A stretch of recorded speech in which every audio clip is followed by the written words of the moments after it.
Do you hate criticism? Are you afraid of other people criticizing you? Does it cause you to hold back or hesitate or be overly pleasing, all to avoid criticism? If so, I'm so glad that you're here because you're going to discover one powerful question you can ask yourself that's going to really set you free around criticism. And that's the key thing here is if you stop being so afraid of criticism, it makes you free to be yourself. Because most people are hiding who they really are because they're afraid of being judged and criticized. So let's end that right now so you can become a much more bold, free, authentic version of you. So watch this video all the way to the end to get the most powerful tool that you can apply in your life to become free from that fear of criticism now. So how do we do this? Well, you have to realize that criticism, which is someone saying they don't like you, that you didn't do something right. It could be criticism of you, of your work, of your whatever action you just took, that when that happens, there's a pattern, there's a thing that you do with it that makes it so painful. And that's a very important thing to start with because you might think like, no, they said that I was bad or wrong, so I feel bad.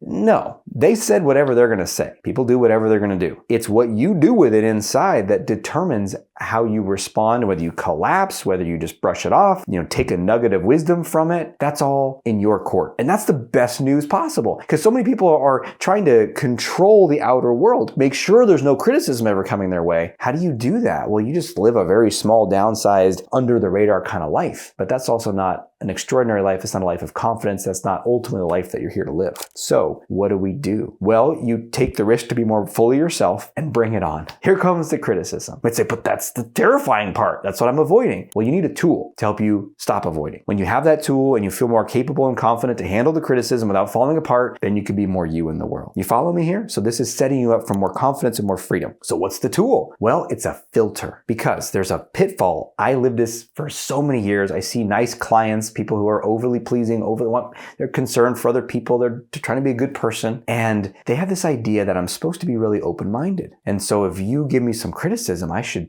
take it in and really sit with it. And, you're right.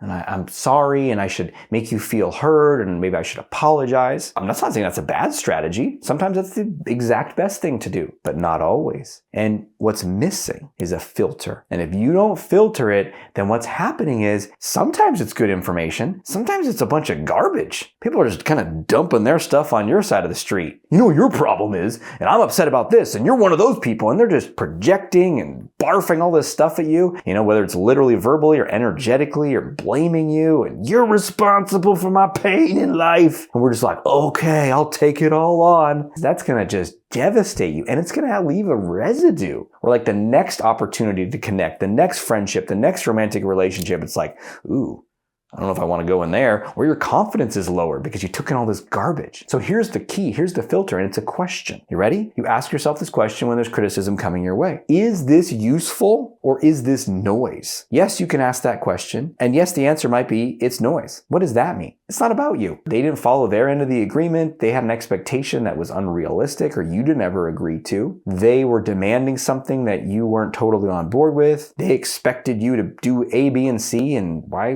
that's an unreasonable expectation. Whatever it is, you're like, that's not me. That's not on me. They're upset. I can see that, but I don't need to take that on. That's noise. And what can you do with that criticism then? You can dismiss it. Yeah, you're allowed to do that. My favorite way to do that is to remind myself with this phrase, I don't know about all that. And you can do that in your own mind. You're thinking about it afterwards, and you this, and you said that, and you should be like, woof, I don't know about all that.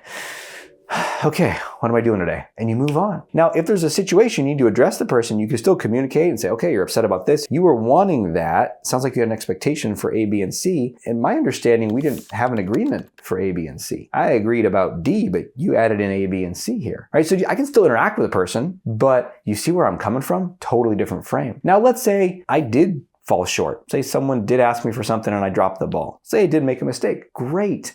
Then there's something useful here. Now, I could take the useful nugget out without taking on any of the emotional garbage and the blame and the you're a bad person and you've hurt me and you're so awful. It's like, whoa. I don't know about all that. But I did say I was going to do A and B and I'm delayed on that or I didn't deliver on that. That was a miscommunication on it. I overpromised there. And I could say to that person, hey, listen, I told you I was going to do A and B and I can see I haven't done that in the way that I said I would or implied I would. And that's on me. And I want to clean that up. Is there something I can do for you? Or can we get you C as well, or, can you give me one more week, right? So I'm not taking on that I'm this horrible person. I'm just saying, hey, there's something here that I see we could solve. Or maybe you can't, that situation's over, that it's already broken up, the relationship's ended. So if you want, you can use that information moving forward to learn something, to adjust what you say or commit to in the future, all without taking on this blame or sense of badness, which is what we're most afraid of with the criticism in the first place. So remember, the next time someone criticizes you, or you're even afraid of being criticized and you're holding back, challenge that, be fully yourself, say what you need to say, show up how you want to show up. And if someone does criticize you, remember, you have a filter. You can tell yourself, I don't know about all that, that's not mine, or, oh, there's something to learn here, and you can do that. And when you really get this, that the criticism is not the scary part, it's what you're doing with it inside, then you're free.